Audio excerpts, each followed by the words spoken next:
Assalamualaikum warahmatullahi wabarakatuh.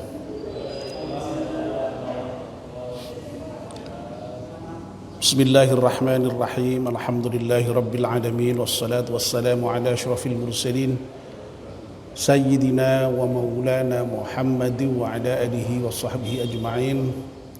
Amma ba'd. Ibu-ibu, bapak-bapak dan saudara-saudara sekalian, jamaah Masjid At-Taqwa yang dimuliakan Allah Subhanahu wa taala. Alhamdulillah, kita panjatkan syukur kepada Allah Subhanahu wa taala yang pada sore hari ini masih berkenan melimpahkan rahmat dan nikmatnya kepada kita sekalian, sehingga kita bisa hadir di masjid untuk melaksanakan aktivitas rutin harian kita di sore hari di bulan Ramadan, yakni ngaji menjelang buka. Sore ini sebenarnya jadwalnya Pak Fadil, tapi Pak Fadil tindak ke Jogja dan insya Allah besok beliau sudah hadir, sehingga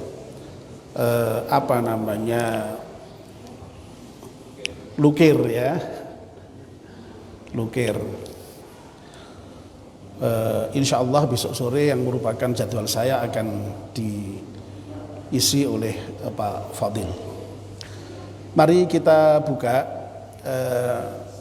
kajian kita ini dengan berdoa bersama-sama. Bismillahirrahmanirrahim. Asyhadu an la ilaha illallah wa asyhadu anna Muhammadar Rasulullah.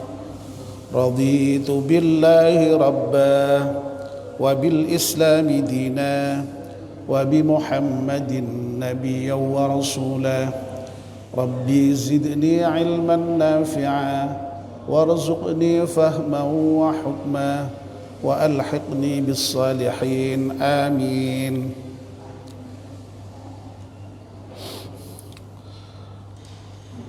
Kita akan melanjutkan kajian kita, kitab Nashihul Ibad ya. Kemarin kita sudah menyelesaikan makalah yang ke-28 dan sekarang kita masuk pada makalah yang ke-29, masih di bab Thunai, bab yang isi nasihatnya dua-dua ya. Sebelumnya mari kita baca Fatihah sekali untuk pengarang kitab ini. Ala hadiniyah Al-Fatihah. A'udzu billahi minasyaitonir rajim. Bismillahirrahmanirrahim. Alhamdulillahi rabbil alamin arrahmanir rahim maliki yaumiddin. Iyyaka na'budu wa iyyaka nasta'in ihdinas siratal mustaqim. Siratal ladzina an'amta 'alaihim ghairil maghdubi 'alaihim waladdallin. Amin.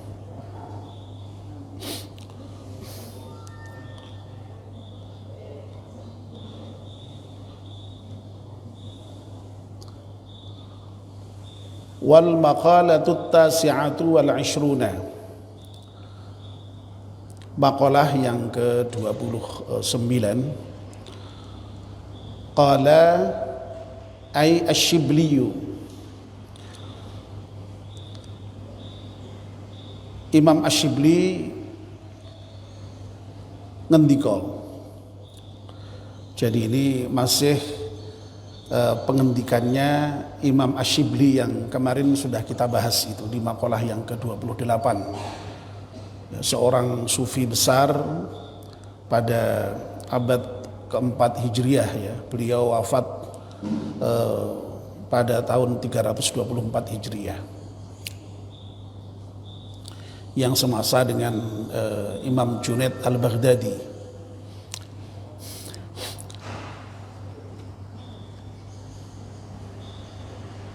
Asy-Syibli berkata, idza aradta an tasta'nisa billahi, apabila kalian ingin merasa nyaman, merasa tentram, merasa dekat dengan Allah Subhanahu wa taala.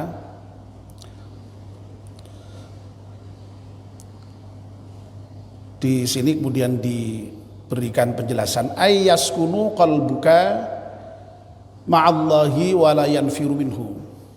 Maksudnya apabila kalian itu ingin hatimu tenang ya, dan senantiasa bersama dengan Allah, wala yanfiru minhu, dan tidak lari dari Allah ya, berarti dekat dengan Allah, fastawhish min nafsika, maka hendaknya engkau gelisah itu, merasa tidak nyaman dengan dirimu sendiri, ya, galau dengan dirimu sendiri. Diberi penjelasan di sini ayu fakta mawaddati nafsika. Maksudnya ya hendaknya kalian itu memutus hal-hal yang menyenangkan dirimu, menyenangkan nafsu.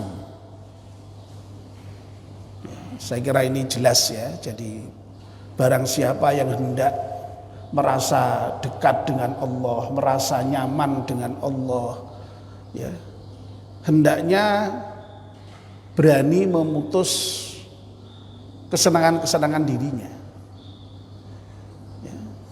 Kalau orang kok masih belum bisa memutus kesenangan dirinya, tidak mungkin seseorang itu bisa bersenang-senang dengan Allah, merasa nyaman dengan Allah, merasa dekat dengan Allah.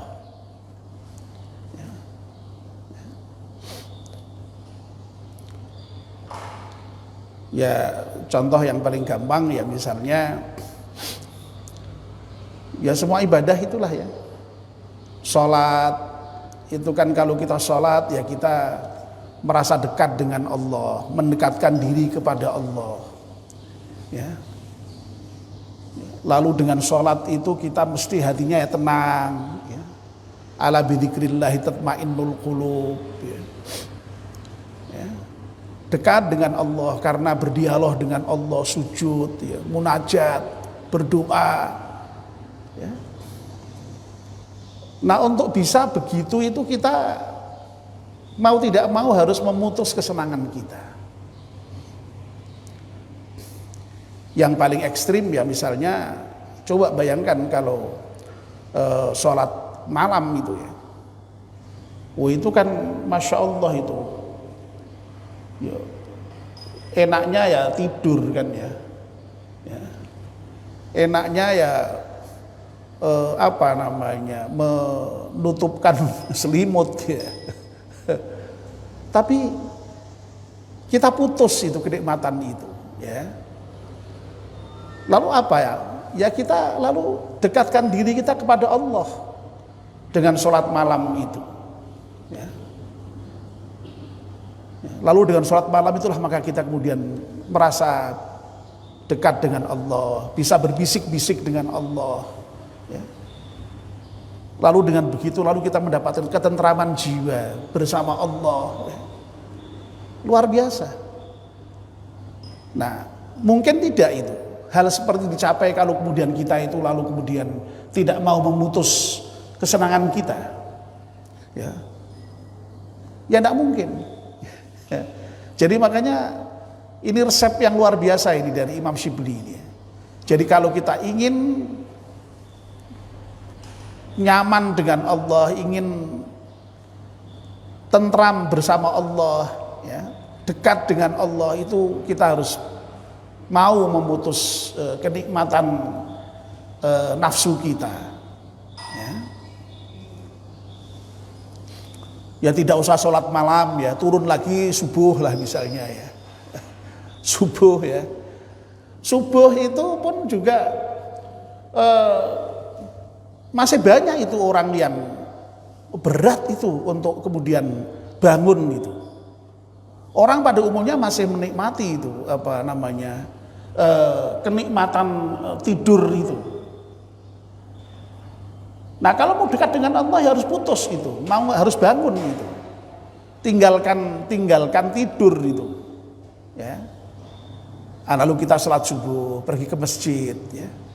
Itu lalu yang didapat ya tadi itu, ketentraman bersama Allah, kenyamanan bersama Allah, kedekatan dengan Allah itu. Ya. Coba kalau misalnya tidur terus tidak bangun subuh itu, ya, lalu apa yang didapat dari Allah? Ya, tidak ada. Ya hanya terpenuhinya nafsu itu saja. Ya. Dan begitu seterusnya ya. Tidak usah sholat subuh, sholat duhur, sholat asyar, sholat maghrib itu pun juga dibutuhkan. Kita harus memutus kesenangan kita. Ya, saatnya bekerja kita harus istirahat. Harus kita lupakan pekerjaan sementara, kita sholat. Ya. Saatnya ada kesibukan apapun, kita harus meninggalkan kesenangan kita itu untuk mendekat kepada Allah. Jadi luar biasa ini resep Imam Shibli ini, ya. Jadi kalau kalian ingin tentram bersama Allah, ingin dekat dengan Allah, ingin nyaman bersama Allah, ya putus itu kesenangan nafsumu itu. Ya. Puasa, ya. Coba ini puasa ini, masya Allah. Loh kalau nafsu kita sih maunya sih apa? Makan, minum setiap saat kan ya. Belum haus saja ya, kalau memang ada ya minum lagi ya. Sudah minum, ada minuman yang lain kepengen lagi. Makan juga begitu. Ya. Tidak kok kemudian lalu mesti pagi, siang, kadang-kadang di antara itu pun juga makan saja, ngemil saja. Ya. Tapi puasa menuntut kita, ya, agar supaya dekat dengan Allah itu ya tinggalkan itu makan dan minum, bahkan juga tinggalkan hubungan seksual itu. Jadi sekali lagi kenikmatan yang bersifat nafsu itu diputus gitu kalau memang ingin dekat dengan Allah itu. Ya. Berat memang, ya berat. Zakat juga begitu sama kan ya. Kalau nafsu kita begitu maunya ya kalau sudah dapat uang itu ya dapat uang lebih banyak lagi ya. Kalau sudah dapat lebih banyak ya kepengen lebih banyak lagi, sehingga lalu uang itu terus kemudian digenggam ya, dinikmati sendiri. Itu maunya nafsu. Tapi maunya Allah, kalau kamu ingin dekat dengan Allah, ingin merasa tentram, ingin merasa nyaman, bagikan itu harta itu kepada orang lain. Ya. Berarti lagi-lagi kita harus memutus nafsu kita itu untuk mau dekat dengan Allah itu. Berarti ya harta itu harus kita bagikan. Demikian pula haji. Haji saya kira juga sama ya. Ngumpulkan uang sekian banyak sampai berjuta-juta. Lalu untuk daftar haji, untuk berangkat haji. Waktu berangkat haji masih harus sangu lagi, sangunya juga harus banyak karena kita punya tradisi pulang haji itu ya harus ada bingkisan-bingkisan lah yang diberikan kepada sanak saudara kita. Ya.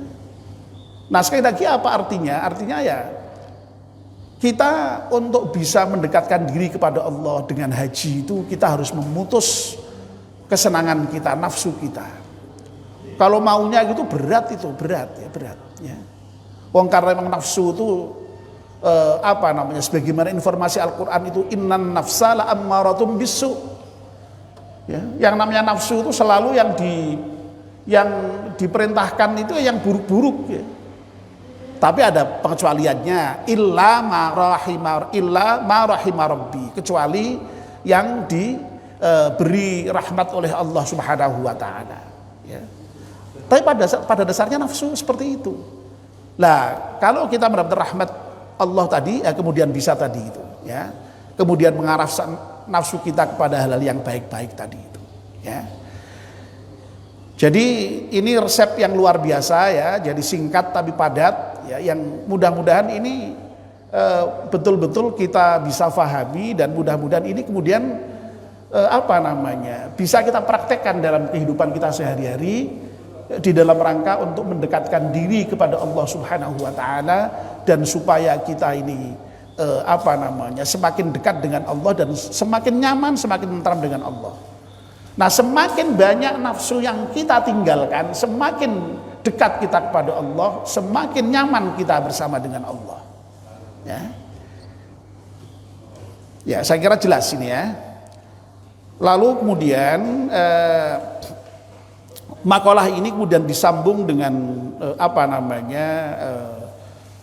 cerita lagi ya. Sebagaimana yang makalah kemarin, di samping ada makalahnya juga ada cerita ya. Agak panjang ini, saya sebutkan singkat-singkat saja ini ya. Saya baca saja, nanti sedikit di belakang saya berikan penjelasan ya. Su'ila Syibliyu ba'da mautihi an halihi. Asyibli ditanya ketika beliau sesudah mati itu mengenai keadaannya. Jadi Asyibli sudah mati, ditanya tentang keadaannya fil manami ya. Tentu ini di dalam mimpi ya. Jadi lagi-lagi ini persoalan mimpi ya. Mimpi orang-orang saleh ya. Nah, tapi ini tidak diceritakan, ini siapa yang bermimpi tidak diceritakan ya. Cuma ini hanya diceritakan ada seseorang yang bermimpi, di dalam mimpinya itu orang itu kemudian bertanya kepada Syibli tentang keadaannya. Faqala, maka Asyibli kemudian berkata, menceritakan keadaan Asyibli di dunianya yang sudah wafat itu. Qala Allahu li, Allah berkata kepadaku, ini ceritanya Imam Syibli ya. Ya Aba Bakrin, wahai Aba Bakar. Kemarin sudah kita sampaikan bahwa Asyibli itu kunyahnya ya, atau panggilannya Abu Bakar ya. Atadri bima ghafartu laka, tahukah kamu tentang amal apa yang kemudian menjadikan aku mengampunimu ya. Jadi orang yang si Syibli ini menceritakan bahwa Allah bertanya kepada Syibli tentang amal yang bisa menjadikan Allah itu mengampuni dia. Nah, lalu kemudian qultu ya, berkata saya di sini adalah Asyibli bisolihi amali. Jadi Syibli menebak mungkin yang bisa menyebabkan Asyibli diampuni dosanya oleh Allah itu adalah karena amal solehku ya. Qala la, kata Allah, oh tidak, kamu seampunkan itu bukan karena kamu beramal soleh. Qultu bi ikhlasi ubudiyati, kemudian aku Syibli menebak yang berikutnya, apakah karena keikhlasanku di dalam beribadah? Qala la, kata Allah, bukan, juga bukan itu. Qultu bihaji wa shaumi wa sholati, apakah karena hajiku, sholatku dan puasaku? Qala la, kata Allah, bukan. Qultu bihijrati lis-salihina wa li talabil ilmi, apakah karena hijrahku untuk orang-orang soleh dan untuk pencarian ilmu? Jadi Imam Syibli ini memang di dalam sejarah sejarahnya itu diceritakan semula beliau bukan kok dari orang sufi asli yang sejak awal sufi, enggak ya. Dulu beliau semula orang kaya raya, pejabat ya dalam masanya ya. Lalu kemudian hijrah ya, kemudian mencari ilmu di dunia sufi itu, yang kemudian lalu bertemu dengan orang-orang saleh dan kemudian beliau menjadi sufi yang terkenal itu ya. Itu pun juga dijawab oleh Allah, lah, bukan karena itu ya. Lalu Syibli kehabisan cara untuk menjawab. Akhirnya kemudian Syibli menyatakan, Ilahi fabima. Loh Tuhan, kalau Engkau mengampunkan aku itu bukan karena kesolehan amalku, bukan karena ikhlasnya ibadahku, bukan karena hajiku, bukan karena puasaku, bukan karena sholatku, bukan karena hijrahku, lalu karena apa?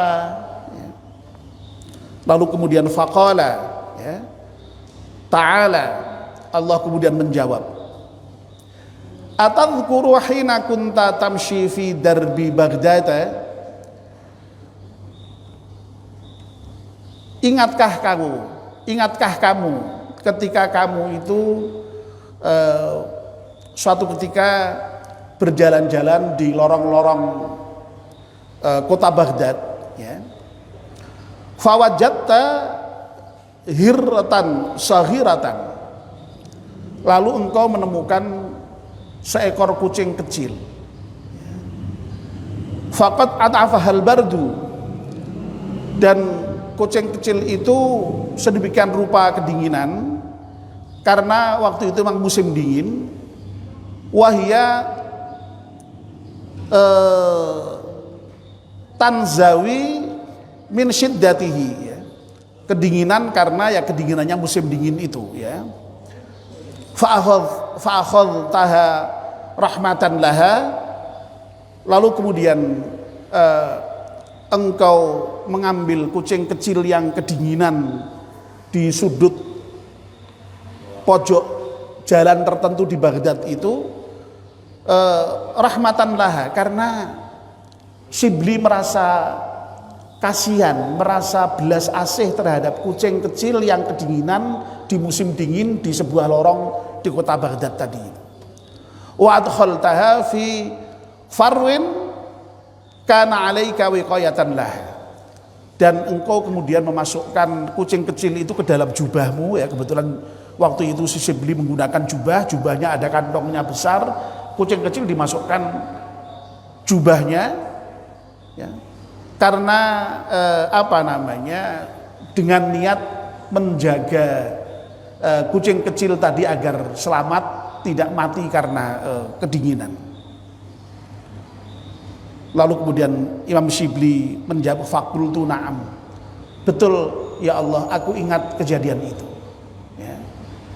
Faqala ta'ala birahmatika litilkal hirrati rahimtuka. Wahai Shibli, karena belas kasihmu, kasihanmu terhadap kucing kecil yang kedinginan tadi yang kau selamatkan itulah, maka aku merahmatimu. Masya Allah, ya. Jadi cerita ini menginformasikan kepada kita tentang bagaimana ampunan Allah, rahmat Allah, ya, bahkan surga Allah itu kadang-kadang itu ternyata didapatkan seseorang itu bukan karena amalnya yang besar-besar, bukan, tetapi justru karena amal yang kecil itu tadi, yang sepele, kan, ya. Yang Imam Shibli sendiri tidak ngerti itu kalau sampai perbuatan yang seperti itu kemudian menyebabkan dia diampunkan dosanya oleh Allah Subhanahu wa taala, ya. Nah, cerita-cerita semacam ini tuh banyak, ya, banyak di dalam literatur Islam itu, ya. Ya. Mungkin bapak-bapak pernah mendengar tuh yang barangkali lebih populer itu ceritanya Imam Al-Ghazali, ya. Ya. Mungkin pernah dengar, mungkin, ya. Imam Al-Ghazali itu kan seorang ulama hebat, ulama besar, ya. Sampai mendapatkan gelar Hujjatul Islam, ya, argumen Islam, ya. Ya, hujjah Islam. Karyanya sangat banyak, ya, dan boleh dikatakan umat Islam sekarang itu, ya, sangat dipengaruhi oleh karya-karya Al-Ghazali itu, oleh pemikiran Al-Ghazali itu. Nah, suatu ketika, ya, sahabat Al-Ghazali itu juga pernah itu impeni, ya, dalam mimpi itu bertemu dengan Al-Ghazali ketika Al-Ghazali sudah wafat. Lalu kemudian Ya kurang lebih sama ceritanya dengan ini tadi ya. Ditanya tentang keadaannya di akhirat, lalu kemudian alhamdulillah baik, diampunkan Allah, dirahmati Allah. Tapi apa sebabnya itu? Apakah karena kehebatan Al-Ghazali yang mengarang banyak kitab itu? Loh, ternyata bukan ya.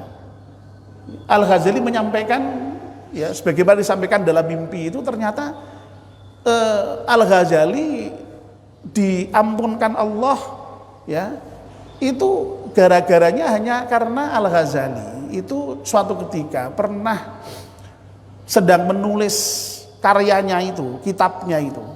Zaman dulu itu kan menulis kitab itu kan dengan apa namanya, tinta yang dicelup itu ya.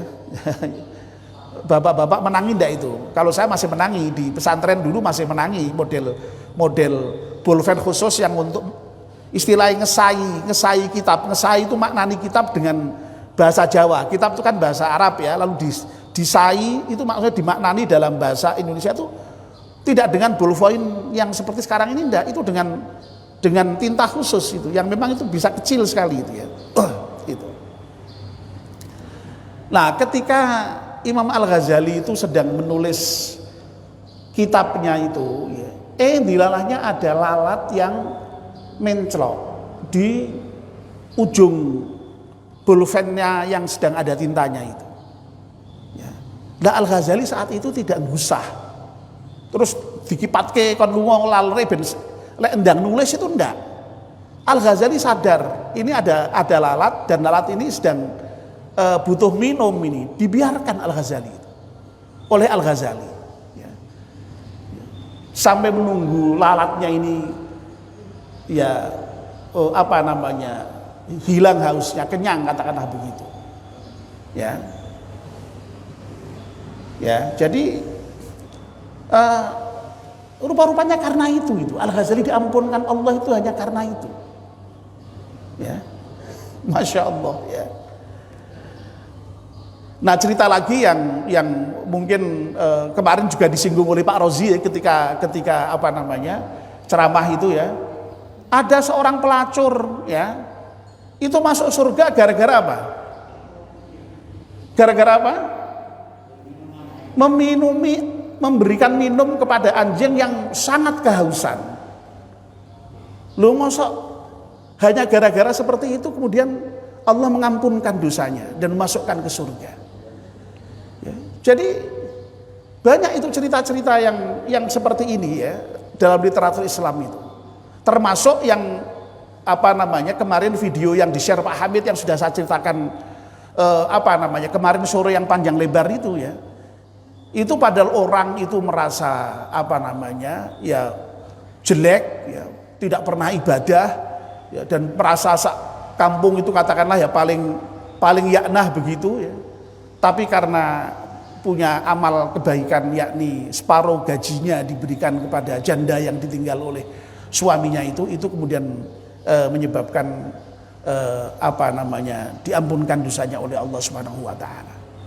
Nah, jadi banyak sekali memang apa namanya cerita-cerita di dalam literatur Islam yang menyebutkan bahwa hanya karena apa namanya amal perbuatan yang kelihatannya sepele itulah yang menjadikan apa namanya seseorang dirahmati Allah, seseorang diampunkan Allah, bahkan masuk surga seperti itu ya.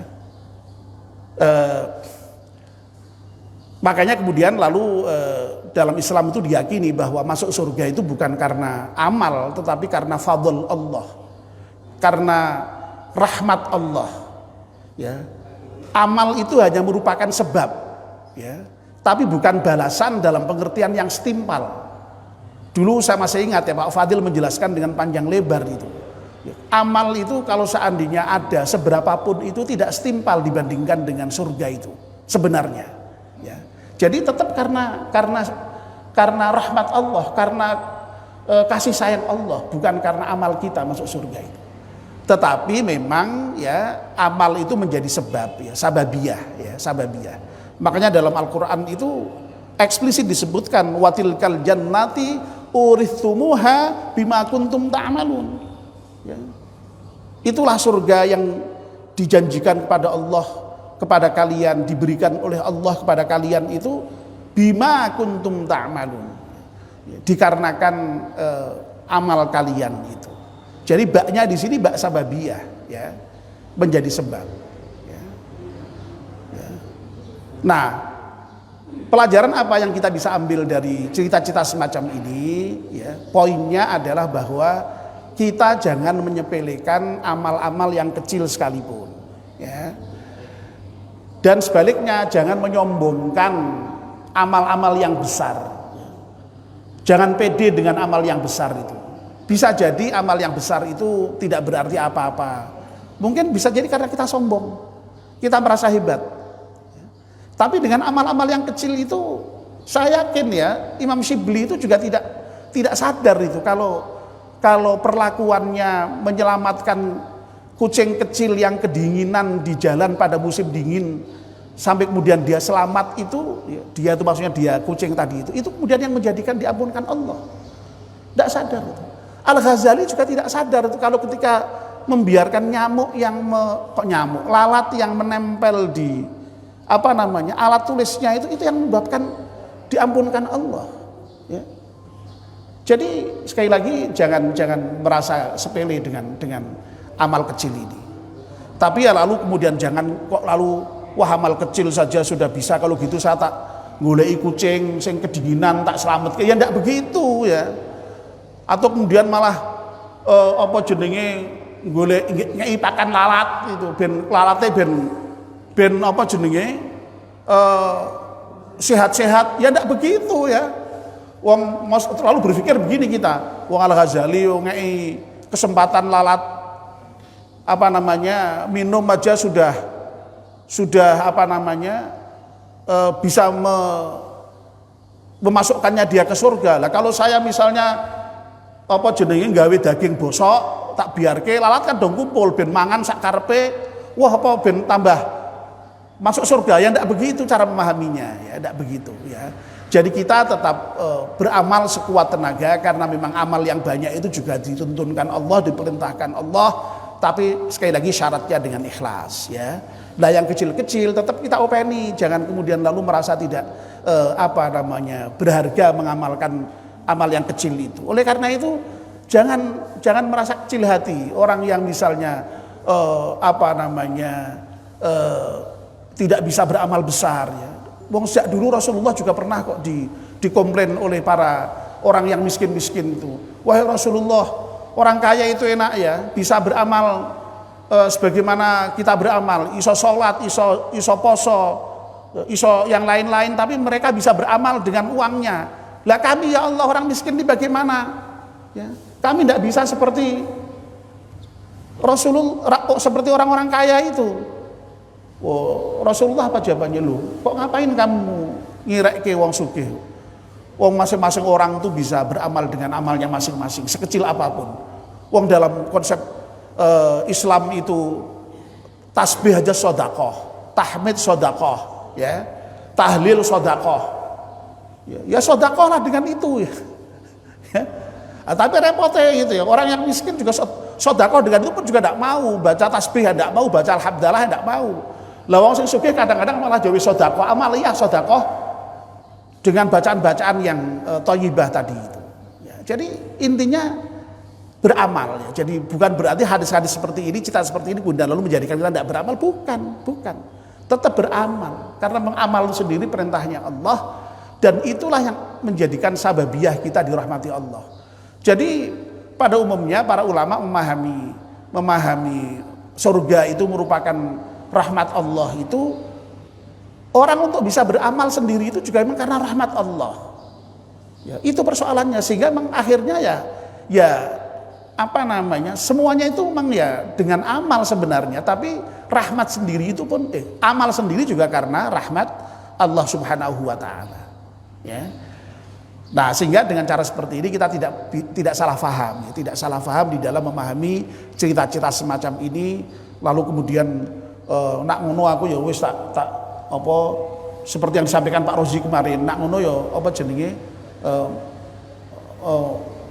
melacur tapi dengan siap-siap gowo kemarin Nggawa banyu nggo ngombeni asu guyonane kan begitu ya. Tidak begitu ya, tidak begitu. Ya, jadi sekali lagi cita-cita semacam ini ya, lalu kemudian hadis-hadis yang menginformasikan juga tentang hal-hal semacam ini itu harus difahami di dalam perspektif yang benar ya, sehingga kita tidak salah paham, sehingga menjadikan kita lalu kemudian tidak beramal ya, enggak salah kalau begitu. Wong nyatanya Imam Syibli juga haji, Imam Syibli ya sholat, Imam Syibli ya puasa, Imam Syibli ya ibadahnya luar biasa, Imam Syibli hijrah ya dari yang semula di kalangan orang kaya pejabat menjadi seorang sufi ya. Oke ya, jadi sekali lagi pemahamannya seperti itu. Saya kira sampai di sini ya perjumpaan kita, dan ini sudah maghrib, dan ini berarti sudah selesai untuk pembahasan makalah yang ke-29 ini. Mari kita tutup dengan doa kafaratul majlis. Bismillahirrahmanirrahim. Wal 'asri innal insana lafi khusrin illa alladziina aamanu wa 'amilus salihati wa tawassaw bil haqqi wa tawassaw bis sabr. Subhanakallahumma bihamdika asyhadu an la ilaha illa anta astaghfiruka wa atubu ilaik. Mari kita juga sekaligus berdoa. Bismillahirrahmanirrahim. Allahumma laka sumtu wa bika amantu wa ala rizqika aftartu. Dhahaballahu ma'u wa btallatil 'uruqu wa thabatal ajru insyaallah. Wassalamualaikum warahmatullahi wabarakatuh.